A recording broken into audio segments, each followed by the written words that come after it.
tous pour cette dernière, avant-dernière conférence de 2024. J'ai le plaisir d'accueillir aujourd'hui Joséphine Demey. Je remercie d'ailleurs Jackie de l'avoir invitée. Joséphine a été stagiaire au laboratoire en 2018, alors qu'elle faisait son Master 1.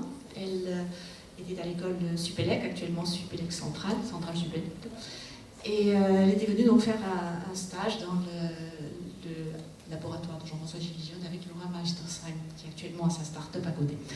Et elle est repartie ensuite pour faire un Master 2 en Angleterre. De là, elle est allée à Stockholm, en Suède, où elle a travaillé sur les cycles de vie. Et puis ensuite, elle est revenue en France pour faire sa thèse à Bordeaux, à l'INRAE en fait. Et c'est là qu'elle a travaillé donc sur l'agriculture biologique. Elle va nous en parler. Elle a passé sa thèse en avril et elle a été recrutée comme maître de conf, pour l'instant stagiaire, disons. Voilà. Et dans le même laboratoire de l'ISPA, Institut du sol, plantes et agriculture. Non, c'est interaction sol, plante, atmosphère, pardon. Sol, plante, atmosphère à l'INRAE. Voilà, donc je vais lui laisser la parole et elle va nous parler de la possibilité d'une agriculture biologique, et donc à partir de ses résultats de thèse et autres. Merci, Joséphine.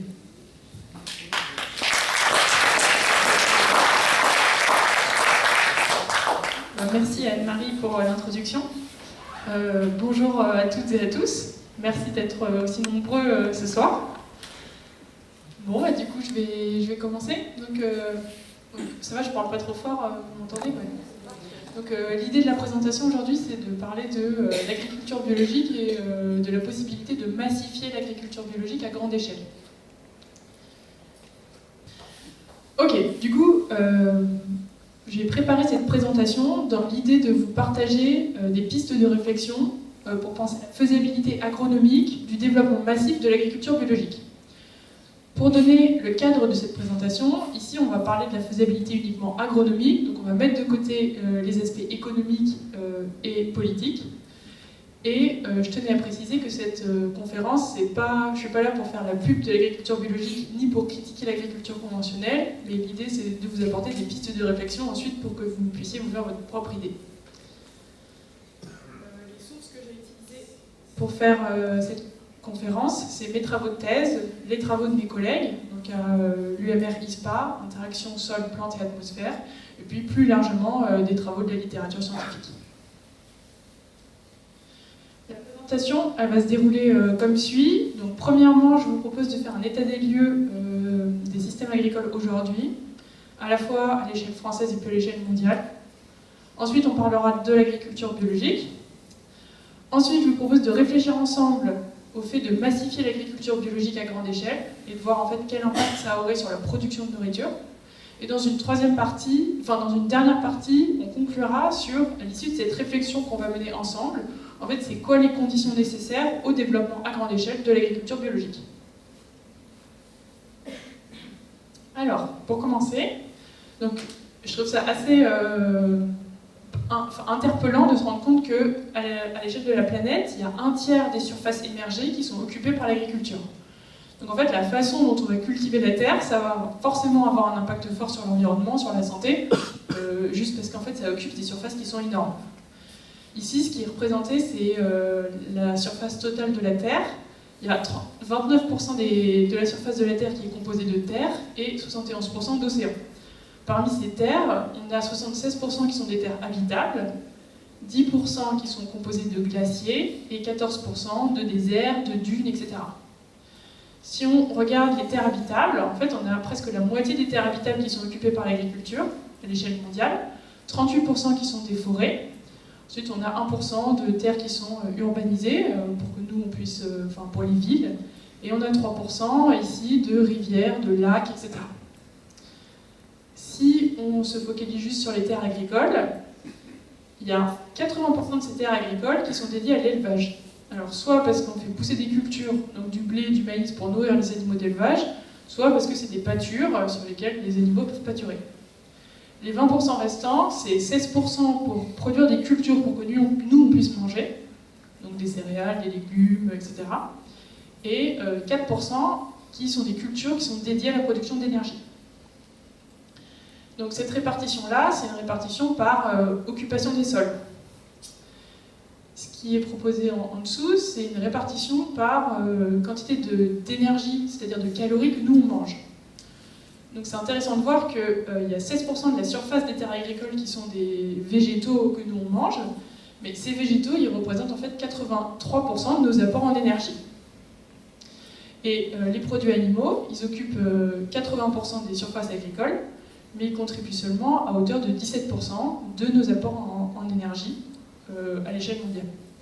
Et si on regarde les apports en protéines, donc les produits végétaux, c'est 62% de nos apports en protéines, et les produits animaux, aujourd'hui, c'est 38% de nos apports en protéines. Donc ça, c'est une moyenne à l'échelle mondiale. Voilà, donc tout ça pour dire que en fait, l'agriculture, ça occupe une part importante de la surface terrestre. Et si on regarde à l'échelle de la France, en France, c'est la moitié du territoire français métropolitain qui est composé de terres agricoles.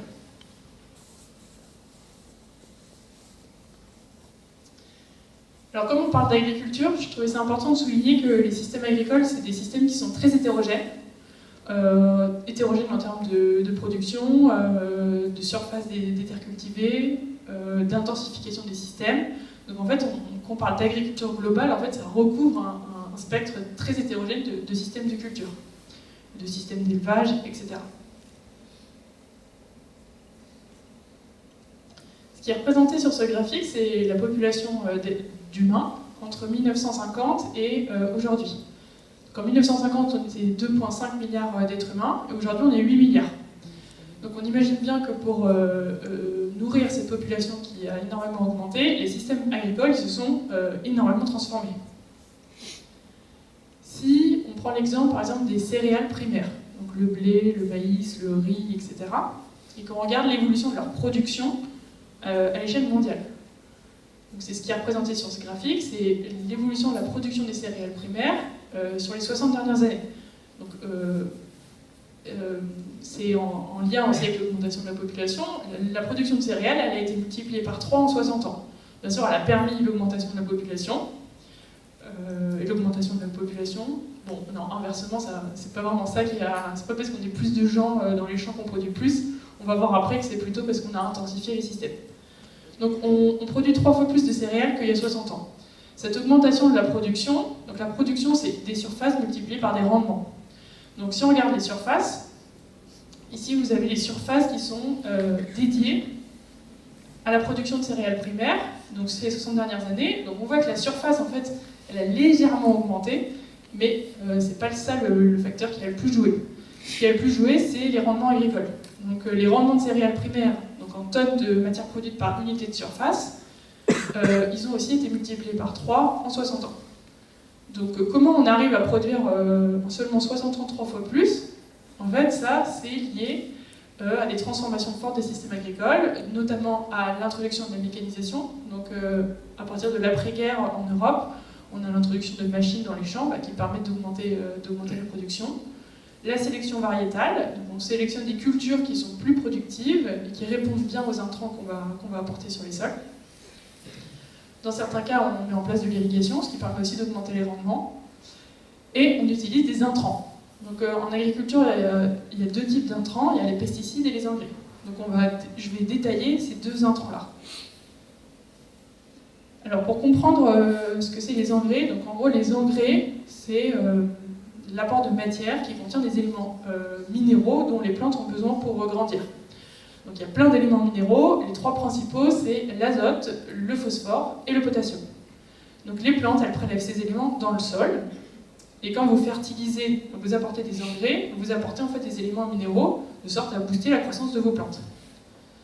Donc on va voir, il y a différentes sortes de matières fertilisantes. La première c'est les résidus de culture. En fait, comme la plante, elle prélève ces éléments par les racines, ces éléments, ils montent dans ses feuilles, dans ses tiges, etc.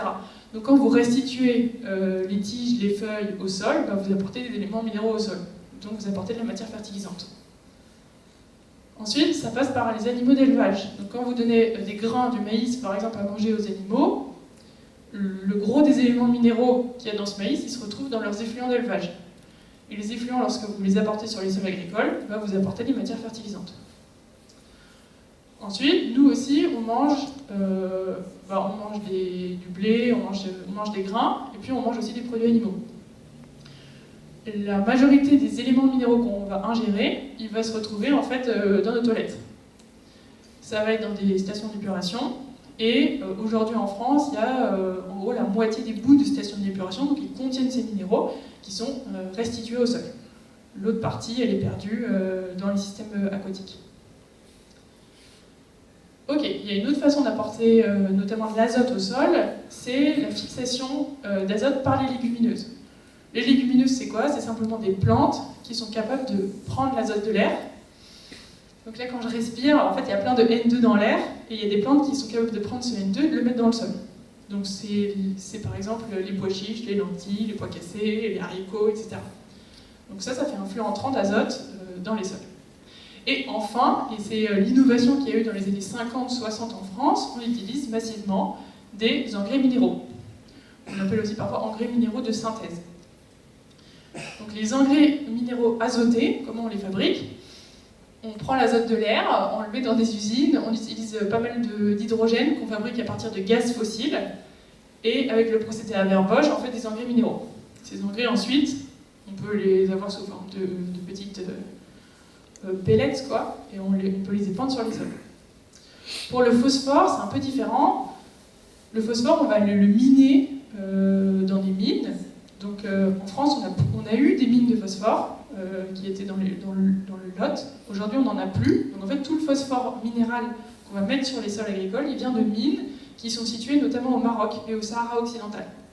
Donc à l'échelle mondiale, le phosphore il est très inégalement réparti. Le Maroc et le Sahara occidental, ils possèdent 70% des réserves mondiales de phosphore. Les gros producteurs à l'échelle mondiale, c'est la Chine, la Russie et les États-Unis, et du coup Maroc et Sahara occidental. Donc en fait, quand on applique des engrais minéraux phosphatés sur nos sols, on est allé chercher du phosphore qui a été extrait dans ces mines-là. Et enfin, pour un peu boucler le cycle des éléments, bien sûr, on a des pertes vers les milieux aquatiques, parce qu'on a de l'érosion, parce qu'on a de la lixiviation, et parce qu'on ne recycle pas 100% de ce qui se retrouve dans nos toilettes. Donc au final, quand on parle d'engrais, en fait, ça comprend tous ces éléments-là, les engrais minéraux, les légumineuses, les résidus de culture, les bouts de stations d'épuration, les effluents d'élevage. Donc ce que je vous propose, c'est de faire un focus sur les engrais minéraux de synthèse et voir comment leur utilisation a augmenté au cours du temps. Donc à l'échelle mondiale, l'utilisation des engrais minéraux elle a énormément augmenté depuis les années 50. L'utilisation d'engrais minéraux azotés, elle a été multipliée par presque 10 du coup, sur les 60 dernières années, et l'utilisation d'engrais minéraux phosphatés par 4. Donc bien sûr, on a apporté ces engrais et ça a permis d'augmenter la production agricole. Ok, maintenant si on parle un peu des pesticides. Donc les pesticides, c'est des produits qu'on utilise pour protéger les cultures, autrement dit aussi pour tuer les mauvaises herbes, les maladies, les ravageurs, les champignons, etc. Donc du coup, il y a 3 types de pesticides. Il y a les herbicides, les fongicides et les insecticides. Si on regarde l'utilisation des pesticides à l'échelle mondiale, depuis 1990 jusqu'à aujourd'hui, en fait, on a une forte augmentation de l'utilisation de pesticides. À l'échelle française, c'est quoi la tendance? Donc entre 2008 et 2020, on a augmenté le nombre total d'hectares traités par produit de 10%.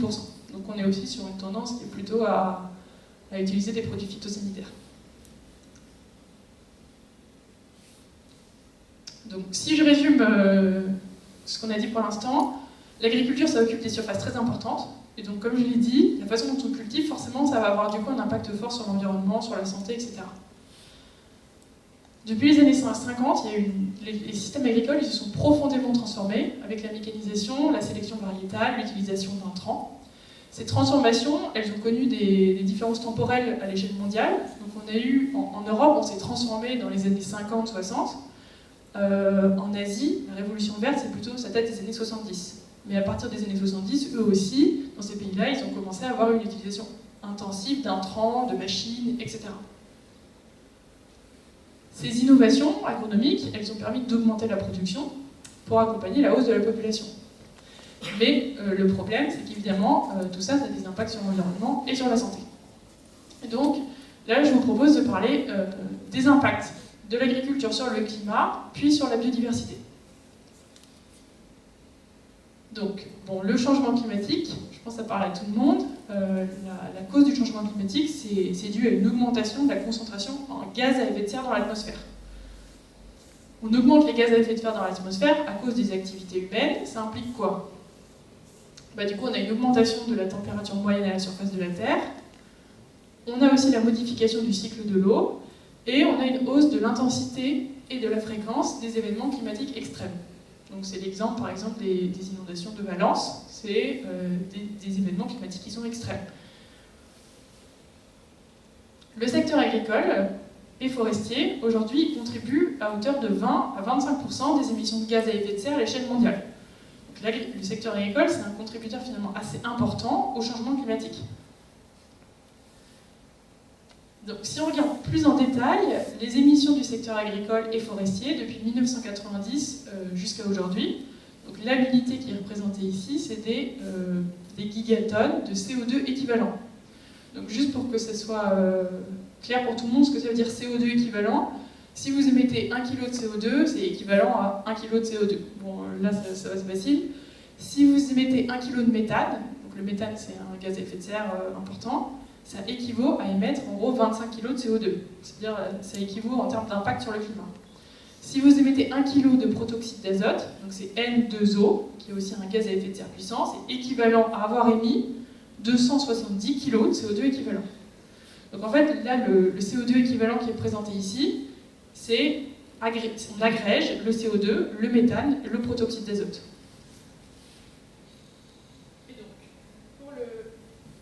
Pour le secteur agricole, les émissions du secteur agricole et forestier, donc la moitié des émissions, ça vient ici de la déforestation.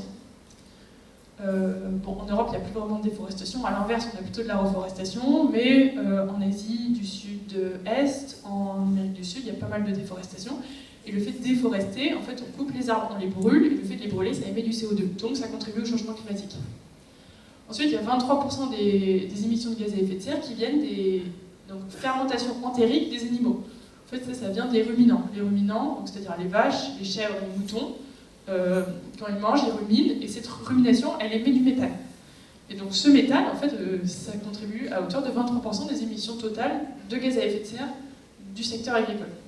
Ensuite, on a 11%, c'est la gestion des sols, donc émissions de CO2, de protoxyde d'azote, donc le sol il va naturellement émettre du protoxyde d'azote. 8%, c'est la culture du riz. En fait, le riz, c'est cultivé de façon inondée, donc il y a en absence d'oxygène, on a des émissions de méthane. Ensuite, on a 3%, c'est la gestion des effluents d'élevage. Donc, on va stocker les effluents, ça va émettre du CO2, du méthane, etc. On a l'application des engrais minéraux de synthèse, notamment les engrais azotés. En fait, plus vous apportez d'azote sur votre sol, et plus votre sol il va émettre du protoxyde d'azote. Et puis on a le fait de brûler de la biomasse. Donc ça, c'est pas une pratique qu'on fait trop chez nous, mais l'idée c'est que pour nettoyer un sol, il y a des endroits dans le monde où on met le feu, et ça nettoie tout. En fait, ça forcément, le fait de brûler de la biomasse, ça libère du CO2. Ok, donc maintenant qu'on a parlé de climat, je vous propose de parler un peu de biodiversité. Donc j'ai vu un peu les conférences que vous avez eues à Banous, donc vous êtes des experts de la biodiversité beaucoup plus que moi. Donc je vais rien vous apprendre quand je vous dis que la biodiversité elle s'est effondrée de 68% depuis 1970. Il y a certains scientifiques qui parlent de 6e extinction de masse. Donc c'est quoi les 5 causes d'effondrement de la biodiversité? Il y a la destruction et la fragmentation de l'habitat. Donc ça, l'agriculture y contribue. Parce qu'en fait, dans certaines zones, on déforeste majoritairement pour faire de l'agriculture. Il y a la surexploitation des ressources, donc c'est notamment la surpêche, etc. Les espèces invasives, la pollution. Donc là aussi, l'agriculture y contribue, parce que quand on met des pesticides, forcément, c'est des produits qui sont nocifs pour le vivant. Et s'ajoute à tous ces facteurs le changement climatique. Donc finalement, on se rend compte que l'agriculture, elle est à l'interface de nombreux enjeux. Donc on en a parlé, des enjeux de biodiversité, des enjeux climatiques, mais aussi des enjeux de santé. Donc bien sûr, ce que vous mangez, ça a un impact fort sur votre santé. Est-ce que vous mangez diversifié? Est-ce que vous mangez riche en sucre? Est-ce que les produits que vous mangez, ils sont contaminés ou pas par des produits chimiques, etc. Donc tout ça, forcément, ça joue sur la santé. Et enfin, l'agriculture, c'est aussi à l'interface d'enjeux en lien avec l'énergie, de plus en plus, parce que comme on essaie de décarboner notre consommation d'énergie, on a envie de produire des bioénergies, et donc aujourd'hui, il y a de la compétition pour l'usage des sols. J'ai 1 hectare de terre. Est-ce que cette terre, je l'utilise pour produire des cultures que je vais ensuite méthaniser ou avec lesquelles je vais faire des biocarburants? Ou est-ce que j'utilise ces cultures pour manger? Donc ça, c'est des questions qui se posent de plus en plus dans le débat public. Donc finalement, qu'est-ce qu'on a vu? L'agriculture, on va dire, en moyenne à l'échelle mondiale, c'est une agriculture qui est plutôt intensive et donc on va appeler l'agriculture conventionnelle. On se rend bien compte aujourd'hui qu'en fait, on ne peut pas continuer comme ça. L'agriculture, elle contribue trop au changement climatique, elle a trop d'impact sur la biodiversité, il faut qu'on change de système de production. Donc je pense que tout le monde est à peu près d'accord sur le fait qu'en fait, il faut changer de chemin. Par contre, il y a pas mal de débats pour savoir sur quel chemin est-ce qu'il faut aller. Donc là, de façon un peu caricaturale, je vous propose 2 chemins possibles.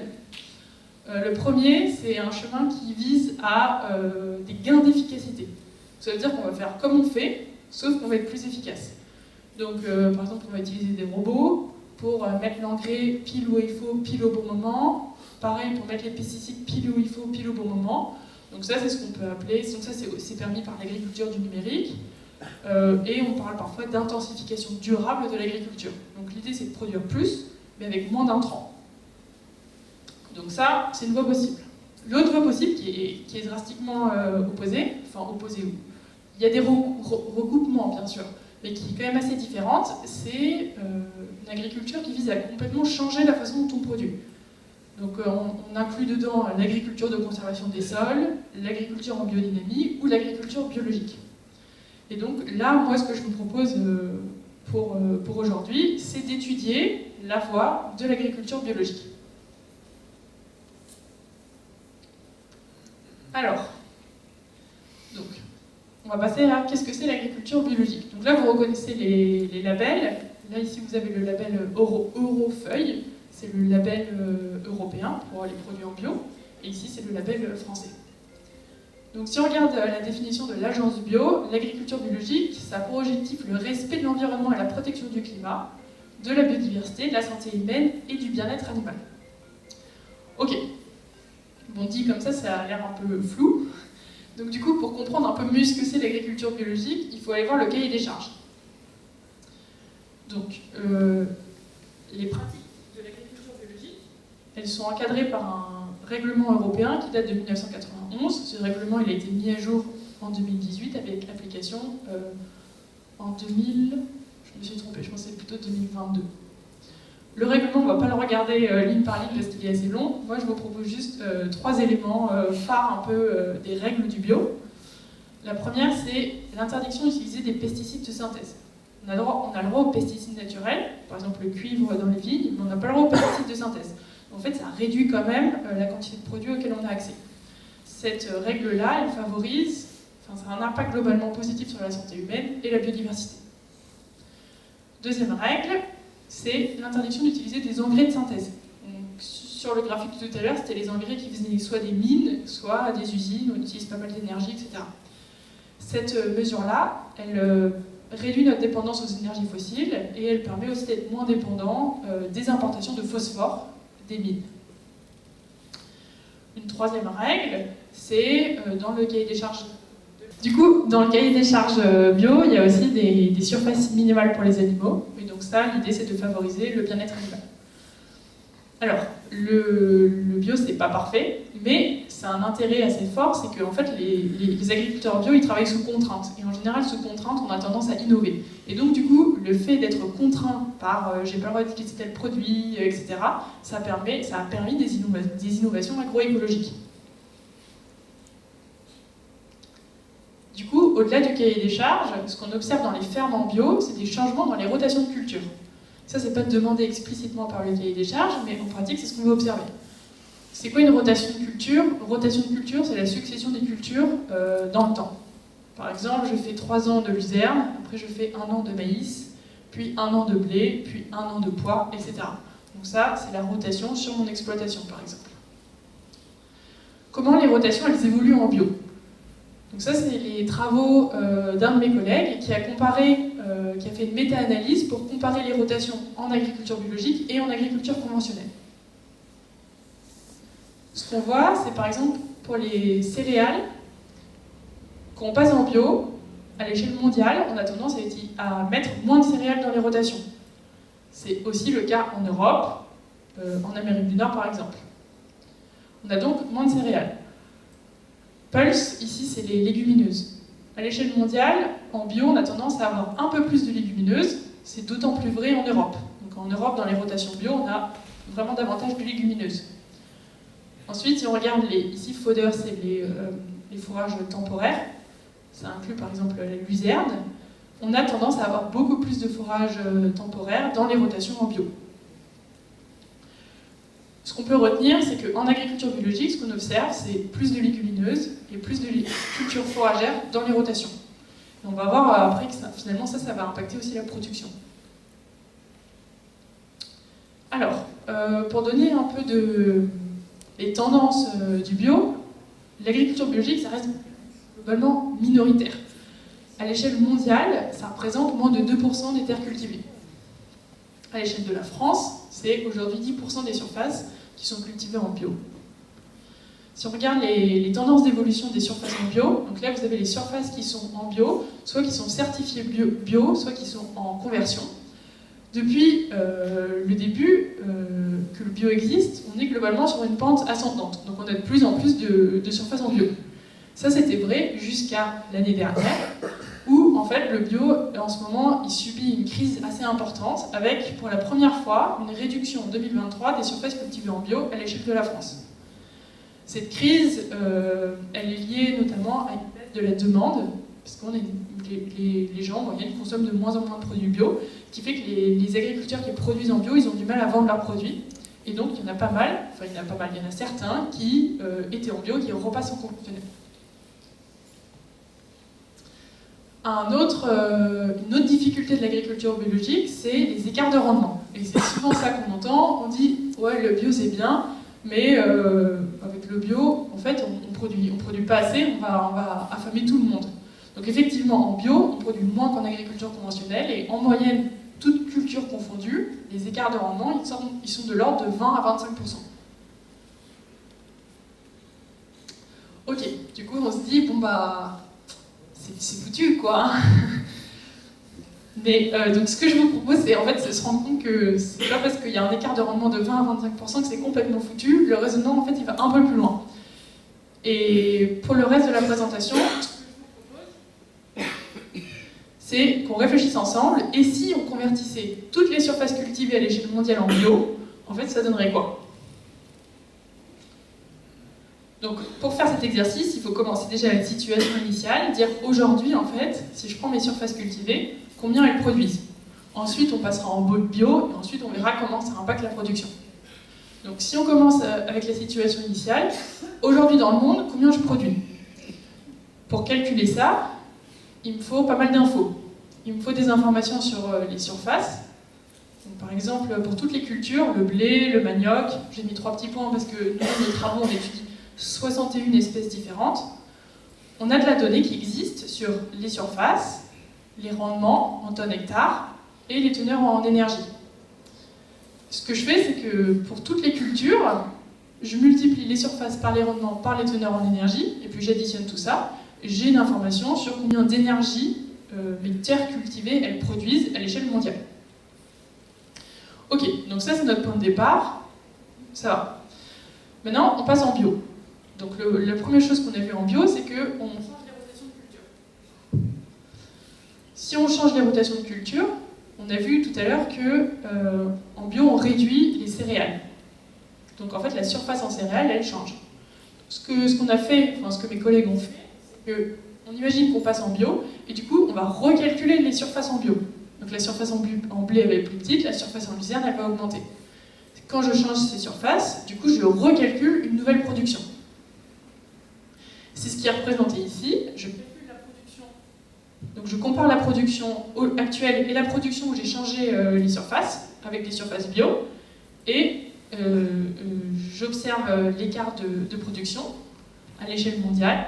J'observe ici une baisse de 8% de la production lorsque je change mes... Ok. Du coup, j'observe une baisse de 8% de la production quand je change les rotations. Ok, donc ça c'est une première étape.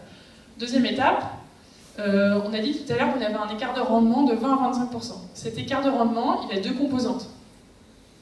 Il a une composante qui est liée au stress biotique, c'est-à-dire aux ravageurs, aux maladies, parce que comme j'ai moins de produits pour protéger mes cultures, du coup je me fais plus attaquer, donc en fait je perds de la production, je perds du rendement à cause de ça. Et la deuxième composante, c'est les stress abiotiques, notamment la nutrition des cultures. Si on prend, pour commencer, on prend en compte les ravageurs, les maladies. Donc sur le graphique de tout à l'heure, c'est pas les surfaces que je change, c'est les rendements que je change. Je réduis un peu mes rendements parce que je suis plus attaqué par les maladies. Donc ça change la production. Et là, le fait d'être attaqué, d'avoir une réduction de rendement à cause des ravageurs et des maladies, ça me réduit ma production à l'échelle mondiale de 10%. Donc là, pour l'instant, je passe en bio, je change mes rotations, je suis plus attaqué par les maladies, les insectes, etc. Et j'ai une réduction de la production des terres cultivées de 18% par rapport à la situation actuelle. Ok. Ensuite, on va prendre en compte la fertilité des sols. Donc là, je vous propose de focaliser sur deux nutriments, l'azote et le phosphore. Si on reprend le graphe un peu fouillis et compliqué de tout à l'heure, quand on passe en bio, on n'utilise plus d'engrais minéraux, puisque c'est interdit en fait. L'application des boues de stations d'épuration au sol, c'est aussi interdit. Donc on n'en utilise plus. On a dit qu'on avait plus de légumineuses. Donc le flux ici d'azote qui rentre vers les sols, bon, il augmente un peu en bio, parce que je fais plus de légumineuses. Ensuite, donc du coup j'ai trois apports d'engrais. J'ai les légumineuses, les résidus de culture que je retourne au sol et les effluents d'élevage. Et là, il faut bien se rendre compte que dans la situation actuelle, en bio, on a le droit d'utiliser des effluents bio, mais aussi des effluents conventionnels. Bon, alors avec la nouvelle réglementation, si ce n'est pas des fermes qui sont industrielles, mais globalement, c'est autorisé. Il y a une étude récente qui a été faite et qui a étudié plusieurs fermes bio en France et qui ont regardé les apports d'azote et de phosphore sur les sols bio. C'est quoi le pourcentage qui vient des effluents conventionnels? En fait, ils ont montré que 73% du phosphore et 23% de l'azote qui est apporté sur ces sols en bio, il vient de fermes conventionnelles. Or, là, nous, dans notre exercice, on est en 100% bio. Donc du coup, il n'y a plus ce flux-là qui rentre. Dernier élément, c'est cette boucle ici. On a dit qu'on allait produire moins. Donc si on produit moins, on a moins d'aliments pour les animaux. Donc on a moins d'animaux, donc on a moins d'effluents d'élevage, et donc on a moins de matière pour fertiliser les cultures. Donc là, on voit bien qu'il y a un cercle vicieux. Et ce cercle vicieux, il n'est pas si évident à régler, et il met en évidence, en fait, la question que pose la place de l'élevage dans les systèmes agricoles quand on passe en agriculture biologique. D'un côté, en fait, en bio, on aurait envie d'avoir plein d'animaux, parce que plein d'animaux, ça permet de faire circuler les nutriments, et ça permet de fournir des matières fertilisantes pour les sols, du fumier, du lisier, etc. D'un autre côté, les animaux d'élevage, ils sont en compétition pour l'alimentation humaine. Aujourd'hui, c'est 36% de la production de céréales à l'échelle mondiale qui est consommée par les animaux. Donc en fait, si la production, on a vu qu'elle baisse, on a envie d'allouer plus de production aux humains. Comme ça, on se dit, bon, on compense le fait que la production baisse, c'est pas grave, on va en donner plus aux humains. Donc ça serait plutôt ce côté-là, on donne plus aux humains, moins aux animaux, on réduit la compétition pour l'alimentation, mais du coup, il y a une balance à trouver entre ces deux éléments-là. Donc la question qui se pose dans un monde 100% bio, c'est en fait combien est-ce qu'il faudrait avoir d'animaux, en fait quel type d'animaux, où est-ce qu'on met ces animaux, et est-ce que je peux nourrir ces animaux. Et pour répondre à cette question, c'est pas si évident que ça. Donc ce qu'on fait dans mon équipe, c'est qu'on fait, on fait de la modélisation. Le modèle qu'on utilise et que je vais vous présenter, c'est un modèle qui simule un monde 100% bio et qui simule la réponse des cultures à la disponibilité en azote et en phosphore, notamment qui vient des effluents d'élevage. La façon, donc ici le modèle, c'est une représentation simplifiée des systèmes agricoles.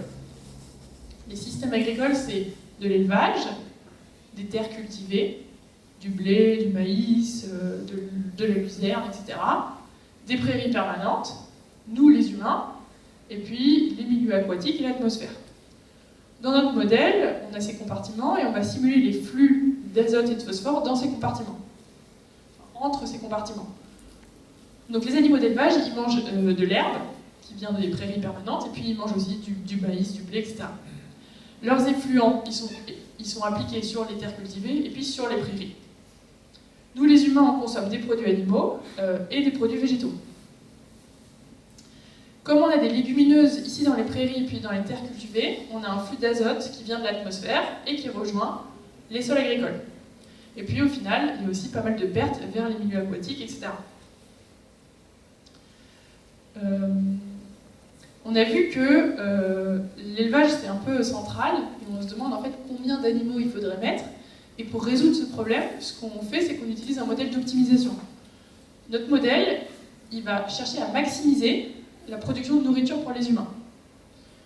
Pour maximiser ce flux, on va optimiser d'autres flux, à savoir on va optimiser le nombre d'animaux, c'est-à-dire qu'il va nous donner le nombre d'animaux optimal pour produire le plus de nourriture possible pour les humains. Il va aussi optimiser la distribution des effluents aux différentes cultures. Donc par exemple, j'ai 1 tonne de fumier. Est-ce que cette tonne, je la mets sur mon blé? Est-ce que je la mets sur mon maïs? Est-ce que je la mets sur mon orge, etc. Il va aussi optimiser l'utilisation des grains produits. Donc je produis 1 kg de blé. Est-ce que je le donne pour les humains ou est-ce que je le donne à manger à mes cochons? Ce modèle, on va le faire tourner à l'échelle mondiale, maille par maille. C'est-à-dire, une maille, c'est 10 km sur 10 km, donc je coupe mon monde en petits carrés. Et pour chacun de ces petits carrés, je fais tourner mon modèle. Et on le fait tourner pendant 100 ans. Pourquoi pendant 100 ans? C'est pour gérer le phosphore. En fait, le phosphore, il a la particularité de s'accumuler dans le sol. Donc si je passe 100% en bio, je regarde ce qui se passe demain, en fait, j'ai assez de phosphore dans mon sol pour pas forcément être limité par le phosphore. Du coup, pour voir un effet du phosphore, ce qu'il faut, c'est aller regarder plutôt à 100 ans ce qui se passe. L'azote, c'est différent. L'azote, c'est un cycle plus court. Donc, dès demain, en fait, j'aurai directement des effets de l'azote. Alors, les résultats du modèle sont les suivants. Donc, on a dit qu'on avait une question autour du nombre d'animaux.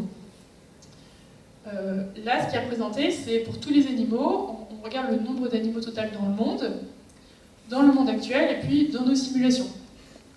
On voit que notre modèle, en fait, il divise le nombre d'animaux par 2. C'est ça l'optimal pour produire le plus de nourriture possible pour les humains dans un monde 100% bio. Donc ce nombre d'animaux, ça résulte de l'équilibre qu'on a vu tout à l'heure entre je veux quand même des animaux pour faire circuler mes nutriments et puis avoir de la matière fertilisante pour mes cultures, et en même temps je veux pas trop d'animaux parce qu'ils consomment des grains que moi je pourrais manger directement. La tendance, elle est différente en fonction des ruminants et des monogastriques. Ruminants, c'est les vaches, les chèvres, les moutons. Monogastriques, c'est les poulets et les cochons. Et donc, ce qu'on peut voir, c'est que les monogastriques, dans notre modèle, ils réduisent énormément. Parce qu'ils sont directement en compétition pour l'alimentation humaine, puisqu'ils mangent que des grains. Donc, c'est beaucoup plus intéressant de donner ces grains aux humains. On nourrira plus de monde comme ça, que le donner aux cochons et puis ensuite manger le cochon. Pour les ruminants, la baisse elle est beaucoup moins forte parce qu'en fait les ruminants ils permettent de valoriser des prairies que autrement en fait qui ne sont pas forcément valorisées. Là on a les résultats en termes de nombre d'animaux. Nous ce qui nous intéressait au départ c'était l'impact sur la production des terres cultivées. On reprend le graphique de tout à l'heure. On avait perdu 18% de production avec les changements des rotations et puis avec les ravageurs, les maladies, etc. Maintenant, qu'est-ce que ça donne quand on rajoute la réponse des cultures à l'azote et au phosphore? En fait, dans un monde 100% bio, on serait énormément limité par l'azote. On perdrait 25% de production à cause de l'azote. Pour le phosphore, on serait légèrement limité par le phosphore, mais pas grand-chose. Donc au final, là, ok, demain je convertis tout en bio, je regarde ce qui se passe. Sur les terres cultivées, je perds 44% de production. À 100 ans, il se passe quoi? À 100 ans, j'ai une limitation par le phosphore qui devient forte.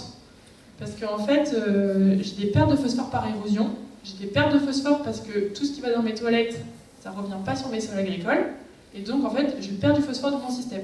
Et donc le phosphore, au bout d'un moment, il se met à limiter ma production. Après 100 ans, j'ai une baisse de production de 56%. Ce que je vous propose ici, c'est de regarder un peu la même chose, mais de façon un peu différente. Ici, ce qui est représenté, c'est toujours pareil, c'est la production des terres cultivées. Dans le monde actuel, et puis dans un monde qu'on imagine 100% bio. Dans le monde actuel, la production des terres cultivées, je l'ai coupée en fonction de à quoi sert la production. Aujourd'hui, il y a en gros la moitié de la production qui nourrit les humains. Il y a, je ne sais plus, c'est 8 ou 9% qui sert à produire de l'énergie. On a dit il y a 36% qui sert à nourrir les animaux. Et puis ici, j'ai des prairies temporaires qui sont dans mes rotations et qui sont consommées par les animaux aussi. Quand je passe en bio, on a dit qu'on a perdu la première année 44% de la production des terres cultivées. Mais ce qui est hyper intéressant de voir, c'est que la production de nourriture pour les humains, elle réduit que de 26%. Parce qu'on a réduit énormément les animaux. Vous voyez, la part qui est dédiée aux animaux ici en bleu, elle est énormément réduite. Donc on a réduit la compétition pour l'alimentation humaine, ce qui fait que malgré qu'on a perdu la moitié de la production des terres cultivées, on a perdu seulement un quart de production de nourriture pour les humains. Bon, comme on est limité par le phosphore, sur le long terme, donc après 100 ans, la production de nourriture pour les humains, elle est réduite de 41%.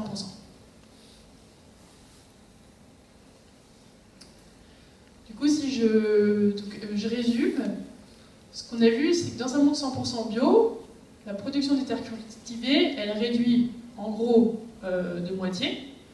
La production de nourriture pour les humains, du fait qu'on a réduit les effectifs animaux, elle réduit que de 26% la première année et de 41% la deuxième année.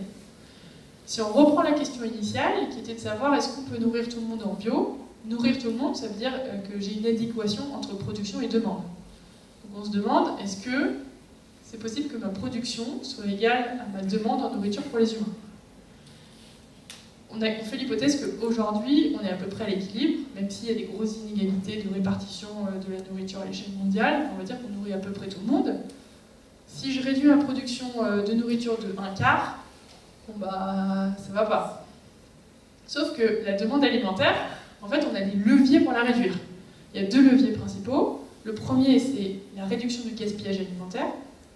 Aujourd'hui, c'est 1/3 de la production de nourriture qui est jetée. Si vous réduisez ça, en fait, vous réduisez la demande. Vous avez besoin de produire moins pour nourrir la même quantité de personnes. Et le deuxième levier, c'est la réduction de la quantité d'énergie ou de kilocalories qui est mangée par personne. En Europe, on a tendance à manger trop. Il y a des régions du monde où il y a des problèmes ils ne mangent pas assez. Et le fait de rééquilibrer ces régimes partout dans le monde, ça permettrait de légèrement réduire la demande. Avec ces 2 mesures-là, on est capable de réduire la demande de 33%. Ce qui fait que, pour répondre à notre question,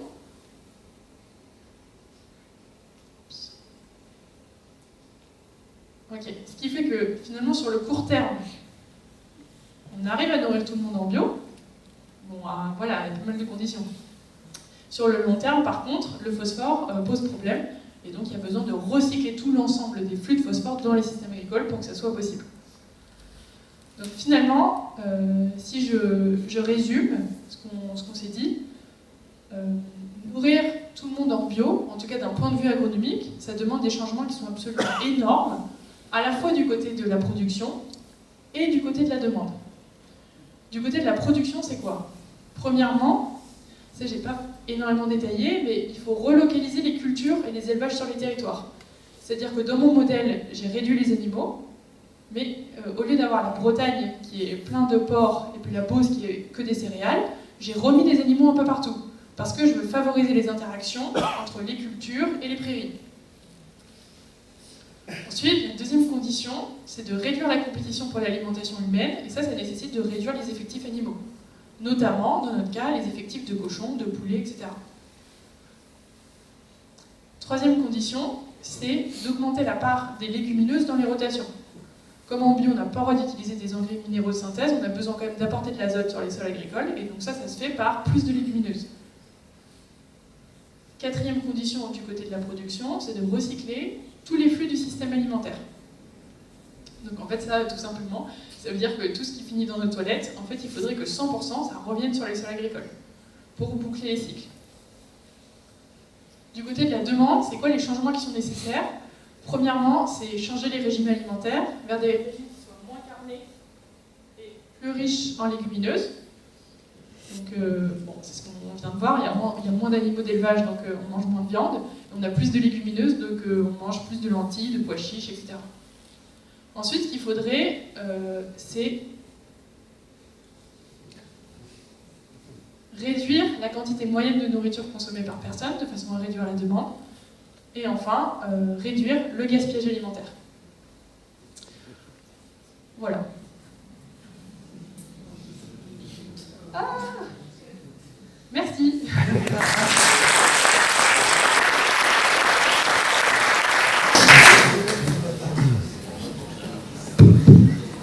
Merci Joséphine pour cet exposé argumenté, clair et plein de chiffres.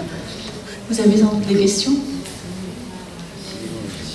Oui, le gros problème, c'est la disparité au niveau mondial, à la fois sur la production, sur la demande d'alimentation et sur le type de consommation. Les gaspillages dans les pays riches et l'insuffisance d'une alimentation adaptée aux humains dans les pays plus pauvres. Oui, tout à fait. Bah, du coup, c'est quand on dit qu'il faut rééquilibrer les régimes alimentaires, ça c'est un levier en fait à l'échelle mondiale de réduction de la demande. Oui, tout à fait. Ça reste des problèmes politiques pour chaque pays. Donc en tant que scientifique, vous pouvez donner des avis comme sur le climat et ensuite toutes les décisions sont dans les mains des politiques, des intérêts économiques. Bien sûr. Mais néanmoins, votre rôle est crucial. Un avis éclairé ne va pas s'en sortir. Ouais. Bah, c'est vrai que vu l'ampleur des changements qui sont nécessaires, donc tout ce qu'on a vu, c'est des changements qui sont nécessaires au développement de l'agriculture biologique. Ces changements, ils sont tellement profonds. Ces changements, ils sont tellement... Sinon, je parle comme ça, vous m'entendez? Ces changements, ils sont tellement importants qu'effectivement, il faut qu'il y ait une action politique forte pour les mettre en place. C'est-à-dire, le bio tout seul, il ne va pas y arriver. Il faut qu'il y ait une volonté politique de transitionner vers ça. Sinon, ça ne se fera pas. Donc, nous, effectivement, en tant que scientifiques, on donne un peu en tout cas là d'un point de vue agronomique, c'est quoi les éléments dont on a besoin, et ensuite c'est aux politiques de mettre en place. Oui. Pour répondre à la dame, la principale cause de disparité quand même, c'est la politique, c'est les guerres et l'instabilité intérieure, sans parler de la prévarication des gouvernements. C'est pas les gens vivent autrement, mais il suffit qu'il y ait la guerre pour qu'ils ne vivent plus. Oui, ça s'ajoute en plus. C'est vrai aussi.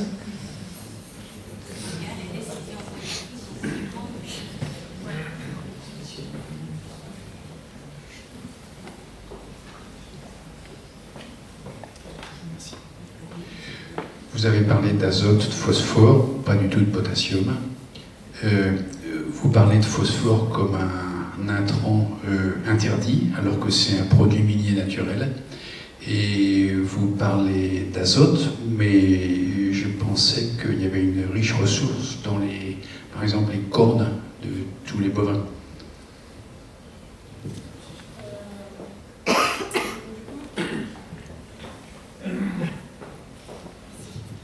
Pour le phosphore, oui, c'est vrai que ça vient des mines. Non, mais c'est la position. Si, ouais, bon, je sais pas, comme ça, Voilà, ça marche. voilà. C'est vrai que ça vient des mines, donc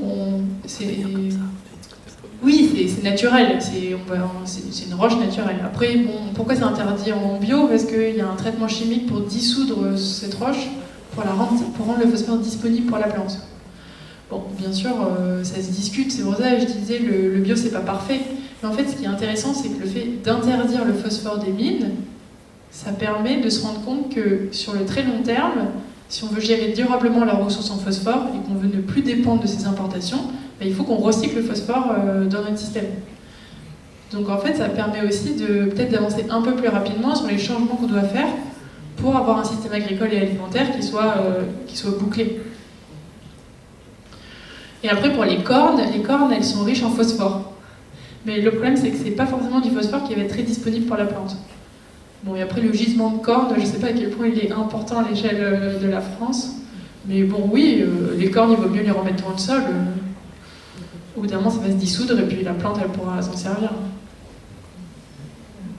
Et le potassium? Et potassium, alors on n'en parle pas trop. Je ne sais pas exactement pourquoi, mais de ce que j'ai compris, c'est parce qu'il y a quand même des stocks qui sont importants. C'est comme le phosphore, le potassium, il se stocke dans le sol.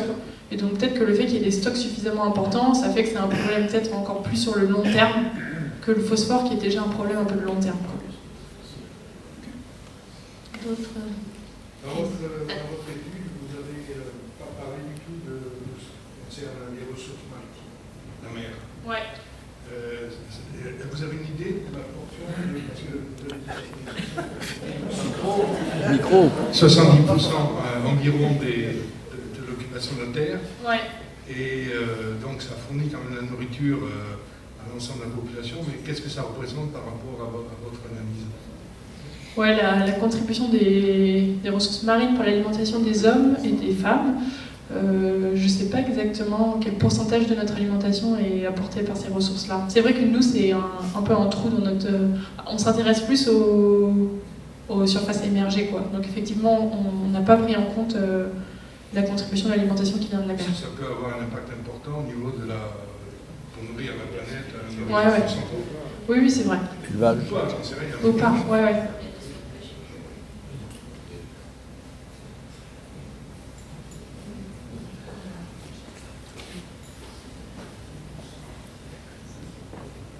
Bonjour.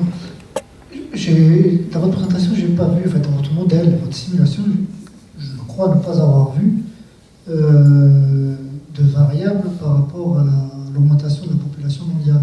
Ouais. Le but, c'est quand même de nourrir Ouais. la population mondiale, mais je ne vois pas aussi à un moment donné que l'évolution de la population influe sur votre modèle. Donc je suis... Voilà.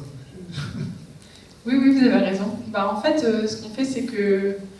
Ce qu'on fait là, c'est un exercice. Donc on ne fait pas des scénarios qui sont réalistes. Donc on travaille à population actuelle. Tout cet exercice de réflexion, et qui est quand même intéressant parce qu'il permet d'identifier c'est quoi les leviers qu'il faut actionner pour pouvoir développer l'agriculture biologique. Ce raisonnement, on le fait avec la population actuelle. Donc on n'a pas dans nos modèles une augmentation de la population. Donc on essaie d'équilibrer production et demande, on essaie d'équilibrer la production actuelle en bio avec la demande actuelle, et pas la demande dans 5 ou 10 ans. Ouais. J'ai une question qui revient à ce que vous disiez au début de la présentation, où on a deux chemins pour le renouveau de l'agriculture conventionnelle, pour le renouveau de l'agriculture en tout cas, et l'autre chemin, c'était justement un chemin plus lié à l'innovation. Ouais.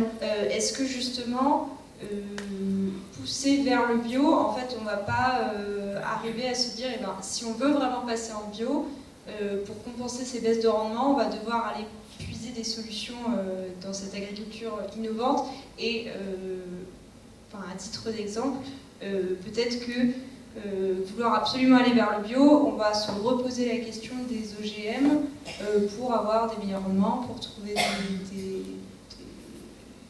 des solutions avec des meilleurs rendements et compenser ces baisses. Ouais. Je réfléchis 2 secondes avant de répondre. Ce qui est sûr, c'est qu'il y a un regroupement entre ces deux voies. C'est-à-dire qu'on peut faire du bio et puis mettre des robots dans les champs, par exemple, pour optimiser l'utilisation des intrants qu'on met, etc. Ou on peut utiliser des satellites pour dire en fait où est-ce que mon champ est plus déficitaire en nutriments et donc je vais appliquer plutôt mon fumier sur cette partie-là de mon champ. Donc en fait, l'un n'exclut pas l'autre. Donc effectivement, on peut imaginer faire les deux. Là, en fait, ce que je trouve intéressant dans ces travaux, donc c'est pas que moi, c'est aussi mon équipe et puis d'autres équipes, c'est de mettre en évidence plus des leviers systémiques à actionner pour être capable de nourrir tout le monde en bio, même si on produit moins en fait. Là, ce qu'on a vu, c'est que finalement la baisse de production, c'est pas forcément la cata, parce qu'en fait, on est aussi capable de baisser la demande. Et donc, du coup, c'est aussi de voir que le bio produit moins, mais c'est pas forcément un drame en fait. Mais effectivement, on pourrait imaginer combiner les deux, donc c'est-à-dire bio et tous les changements dont on vient de parler, parce qu'en fait, sans ça, ça ne va pas être possible, et des innovations plus technologiques, génétiques, etc. Oui, merci pour la qualité de votre exposé. Le modèle que vous avez expliqué, ces arbitrages semblent assez difficiles à articuler. Et de l'autre côté, c'est vrai que, pour prendre la suite, c'est que l'industrie semencière, agroalimentaire pousse énormément pour les OGM, pour des questions de rendement. Et là, récemment, j'ai entendu il y a quelques temps, du fait du réchauffement climatique, les nutriments des plantes consommées diminuent énormément, de 25%, je crois. Et donc, l'industrie semencière se lance là-dedans pour faire de nouveaux OGM qui compenseraient ces nutriments, qui favoriseraient la fabrication par la plante elle-même, par ses gènes, essaieraient d'apporter ces nutriments. Et donc, voilà, je crois qu'on aimerait tous ici, puisqu'on est venus tous là, que votre modèle vraiment transforme l'agriculture mondiale, mais il y a une grosse poussée derrière qui fait que comment pouvoir convaincre les politiques, et avec des arguments qu'il faudrait être très forts, parce que là derrière c'est l'argent qui domine, quoi. Voilà, est-ce que vous avez une petite idée, alors qu'on est tous d'accord pour votre modèle, quelles seraient les possibilités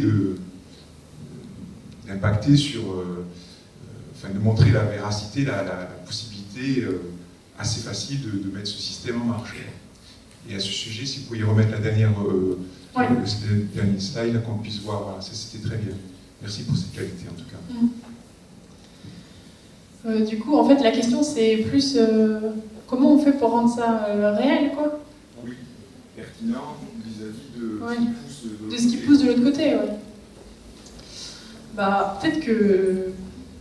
Bon, j'ai pas vraiment réfléchi aux OGM, mais en fait, il y a pas mal de solutions qui nous sont apportées qui répondent pas forcément à l'ensemble du problème. C'est-à-dire, imaginons qu'on utilise des OGM, donc on produit plus, avec une meilleure qualité nutritive, donc imaginons. Mais en fait, on va continuer à utiliser des pesticides de synthèse, on va continuer à avoir autant d'animaux, donc on va continuer à émettre autant de gaz à effet de serre. Donc en fait, on ne règle aucun problème. Donc c'est pour ça que le bio, ou bien ça peut être autre chose, mais en fait, il nous faut des systèmes de production qui changent un peu de paradigme, quoi. Il nous faut moins d'animaux, enfin c'est comme ça. Ça ne veut pas dire qu'il faut plus d'animaux, mais il faut moins d'animaux d'élevage. Il faut changer les rotations, il faut plus de légumineuses.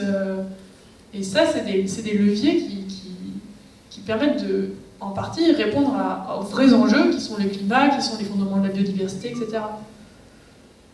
Après, comment rendre ça réel, c'est par... Comment convaincre les politiques via ça, je crois que oui. c'est pas la réponse. En fait. Après, peut-être, moi, j'imagine en fait deux grandes voies, mais en tant que consommateur, on a quand même un poids, c'est-à-dire, ce qu'on consomme, ça joue. Est-ce qu'on envoie un signal de la demande en bio, elle baisse, en fait, plus personne ne veut du bio, on arrête. Ou est-ce qu'on consomme bio, donc en fait, ça relance un peu la demande. Et deuxièmement, après, évidemment, je dis ça, le bio, c'est vrai que c'est plus cher que l'agriculture conventionnelle, donc on va pas qu'on ait le moyen de le faire, bien sûr. Et deuxièmement, c'est aussi aussi pour qui on vote, en fait, nos politiques, il y a des politiques qui sont plus ou moins pour le développement de l'agriculture biologique, de l'agroécologie, etc. Ça, c'est aussi un levier d'action, à mon avis. Voilà. Je sais pas. Oui, bonsoir, merci pour votre exposé. Justement, au niveau de convaincre les politiques, je pensais justement que chaque territoire en France et en Europe a des traditions donc, agricoles différentes. Et enfin, je sais que ça serait une étude beaucoup plus poussée, mais si on faisait une étude par territoire, en France et en Europe, enfin, je pense qu'on pourrait peut-être davantage convaincre les politiques et les gens qui habitent ces territoires. Enfin, c'est une idée qui me vient en vous écoutant, là, donc... non, mais parce que moi, je suis d'origine normande, je sais que, par exemple, au niveau agricole en Normandie et ici, ça n'a rien à voir. Donc, en faisant une étude dans ces deux régions-là, en Normandie et ici, je pense qu'on pourrait... et ailleurs, bien sûr, on pourrait convaincre davantage les personnes, les politiques et les consommateurs aussi. Voilà. Merci. Oui, je suis tout à fait d'accord avec vous. Et effectivement, ce serait des études pour réfléchir à mener, mais aussi, du coup, par rapport à ce que vous dites, c'est travailler à l'échelle du territoire et du coup aussi simuler des vrais scénarios de transition. Ça veut dire partir de... En fait, c'est quoi le pourcentage de bio dans ce territoire aujourd'hui et comment, petit à petit, je transitionne vers plus de bio. Parce que là, c'est vrai que cet exercice-là, il est un peu abrupt. Tout d'un coup, on diminue de 90% les cochons et les poulets. Bon, c'est pas possible, quoi. Mais effectivement, du coup, ça serait très intéressant à faire. Et puis d'avoir aussi cette dimension un peu transition dans le temps.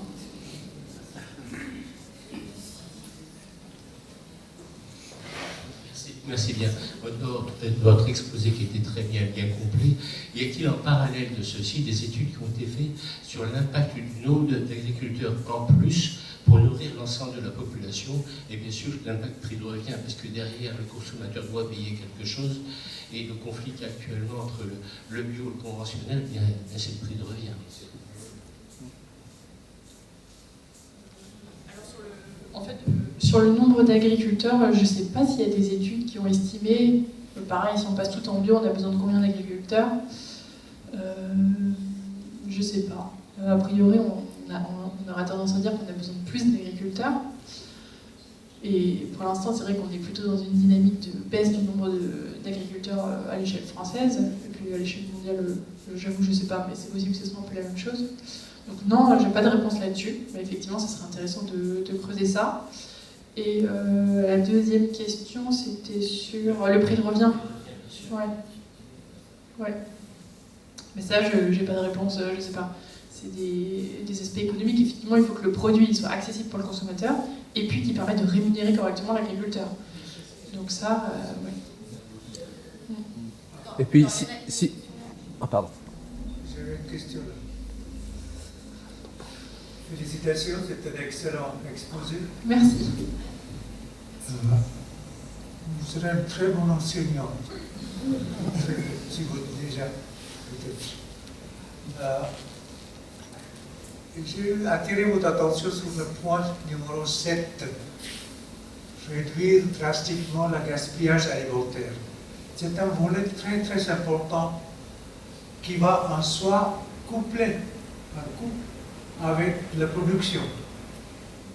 Donc, 90% de terre, la température est très élevée. Il y a très peu de moyens de transport alimentaire, de champ jusqu'à l'étalage. Il faut compter 4 à 5 heures. Les aliments sont péris en route. Et s'il y a en plus, il n'y a pas de transport. Deuxièmement, les conditions de transport à température de 37 à 40 n'est pas propice pour conserver l'aliment. Donc, c'est un volet très important qu'il faut toucher obligatoirement. Quelqu'un savant comme vous, qui a la chose la plus chère au cœur, c'est de nourrir le bétail et les humains. Et il ne suffit pas de produire, mais aussi il faut la conserver. Et il faut donner à des pays et des paysans dans des régions arides, secs, chauds, les moyens de le faire. Je suis d'accord, après je ne connais pas très bien, si tu as plus Non, je ne sais pas, mais je sais que lors du congrès qu'il y avait eu à Collioure, il y a pas, enfin, cet été, là, qui était sur les mêmes thématiques, il y avait quelqu'un qui parlait justement des efforts faits pour... je dis lors d'un colloque qui a eu lieu à Port-Mort, donc cet été, il parlait aussi des efforts qu'il faut faire et qui ont été faits pour ces problèmes de conservation, effectivement, et de donner aux pays en voie de développement les moyens de cette conservation. Parce que c'est vrai qu'on pense gaspillage alimentaire, on pense gaspillage à la maison, donc effectivement ça représente une part importante du gaspillage, mais il y a aussi beaucoup de pertes d'aliments parce que, en fait, au moment où, à la récolte et aussi au moment où l'aliment est transporté. S'il n'y a pas la chaîne du froid, etc., ça peut poser des problèmes de perte de nourriture à ce moment-là, quoi. Donc c'est vraiment le gaspillage depuis la production jusqu'à dans mon assiette, quoi. Voilà. Pour favoriser le bio, on oblige nos agriculteurs à beaucoup de sacrifices, à se limiter. Donc les produits sont plus chers.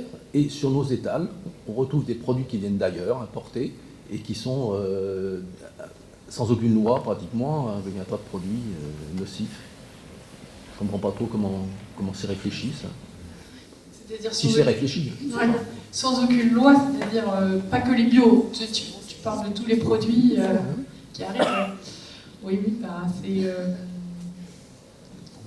On marche là. Ça vient de... Après-guerre, on a voulu favoriser les échanges avec d'autres pays, et donc ces produits ils arrivent, en contrepartie, nous on vend d'autres choses. Bon, bah oui, c'est à réfléchir, hein, c'est clair. Que chaque pays produise la consommation pour ses minimums. Voilà. Ou alors réglementer les produits qui arrivent, en fait. Ah oui, parce que c'est vrai que tous les accords le potentiel de production n'est pas pareil partout dans le monde. Et avec le changement climatique, il va y avoir des événements climatiques extrêmes qui vont toucher certaines régions, pas d'autres, etc. Donc ça peut être intéressant de garder quand même du commerce international de produits agricoles, mais effectivement peut-être réglementer ce qui arrive sur nos marchés.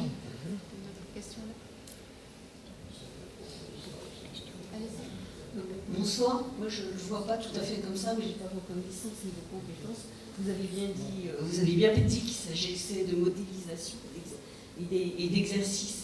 Mais dans la réalité, est-ce que vous observez et est-ce que vous analysez ce qui est fait en vrai? Comme par exemple la ferme du Berquet-Loin en Normandie, qui est un modèle dans son genre, et le fait qu'il y a eu des grosses erreurs dans l'agriculture, comme le remembrement, comme les usures de sol. Là, vous n'avez absolument pas parlé de ce qui pourrait être fait au niveau de l'usure des sols, et notamment des actions qui sont menées, comme la permaculture, qui est aussi une voie sortie. Le fait que le bio, on entend la pub, que ça doit être local et saisonnier, et que là, on est en train de démonter tous les petits exploitants, alors qu'en fait, une des voies, ce serait peut-être justement de favoriser ces petits exploitants, et d'arrêter une culture intensive qui génère beaucoup de matériel, donc beaucoup d'énergie. On est bien d'accord, les tracteurs, toute l'énergie qui est utilisée dans l'usage des tracteurs, dans le fait que les bananes, on va les chercher je ne sais pas trop où, et c'est aussi beaucoup de consommation d'énergie. Donc l'usure des sols, moi, c'est la base, et vous n'en parlez pas du tout. Il y a peut-être des voies de solution, comme justement les micro. Et là, j'ai lu un truc hier ou avant-hier, où l'Europe envisage une baisse de production du blé, du maïs. Et j'ai vu ça il y a 24 heures, 48 heures. Ils envisagent carrément une baisse de production, qui donc va à l'encontre de tout ce que vous dites. Voilà. C'est ce qu'on disait tout à l'heure. Du coup, il y a l'aspect modélisation et puis usure des sols. Donc en fait, pourquoi on utilise la modélisation? Aujourd'hui, on peut étudier le bio tel qu'il est fait, mais le bio, aujourd'hui, c'est que 10% de la surface en France. Donc en fait, on n'a pas d'exemple pour penser la massification de l'agriculture biologique. Et la ferme du Berquet-Loin, c'est un modèle à ce genre. Moi j'ai lu, mais je ne peux pas vous assurer de la véracité du truc. La ferme du Bec et Loin produit plus qu'en agriculture classique. Et avec plus de personnel, Voilà. c'est ça qu'ils veulent pas. Voilà. Imaginons par exemple que... Ils produisent plus. Ouais. Oui, mais tout à fait. Mais imaginons que, je sais pas, imaginons que la ferme du Bec et Loin, elle importe des fumiers, parce qu'elle a besoin d'apporter les légumes, ça demande quand même pas mal de matières fertilisantes. Elle importe des fumiers d'une exploitation conventionnelle. J'en sais rien. J'en sais rien, mais du coup c'est juste pour dire que pour penser la massification de la bio, on est obligé de recourir à des modèles parce qu'il y a des flux qui vont changer. Tous les effluents conventionnels qui aujourd'hui fertilisent les champs en bio, dans un monde 100% bio, ça c'est plus possible. Donc on est... Ils sont en autarcie. Hein. Bah alors la ferme du Bec et Loin, peut-être qu'ils sont en autarcie, oui c'est possible. Il me semble qu'ils sont en cycle fermé. Après eux du coup c'est plutôt du maraîchage qu'ils font. Je sais pas s'ils font de la grande culture, de Je crois l'élevage. qu'ils ont des animaux aussi. Hein. D'accord. Je crois que c'est vraiment un circuit fermé. Bah après effectivement c'est un exemple pour s'inspirer. Oui, voilà, le problème se pose du passage, c'est comme dans les trucs du pilote à la massification. C'est pour ça la modélisation des exercices, c'est bien, mais il y a besoin peut-être de que tout voir sans. ce qui se fait. Il y a besoin de tout. Je pense qu'on va arrêter parce que là, on est...